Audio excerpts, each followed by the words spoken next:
பகுதியில் கடந்த ஜூன் 14ஆம் தேதி நடைபெற்றுக் கொண்டிருந்த ஞாயிறு ஜெபக் கூட்டத்தில் சுமார் 50 கிறிஸ்தவ எதிர்ப்பாளர்கள் புகுந்து தாக்கினர்.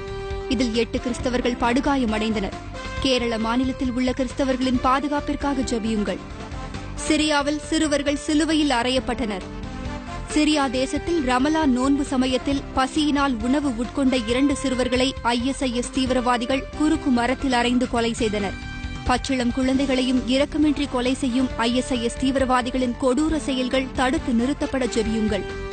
கிறிஸ்தவ பெண்கள் தீவிரவாதிகளுக்கு பரிசு.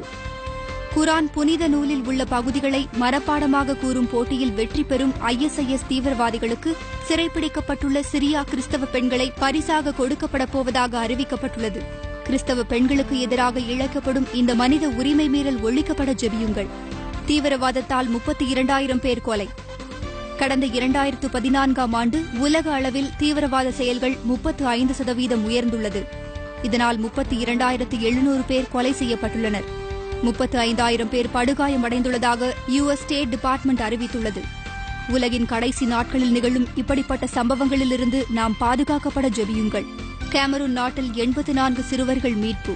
தீவிரவாத செயலில் ஈடுபடுத்த கேமரூன் நாட்டு சிறுவர்களுக்கு போகோ ஹராம் இயக்கம் பயிற்சி அளித்ததை கேமரூன் அரசாங்கம் தடுத்து நிறுத்தியது.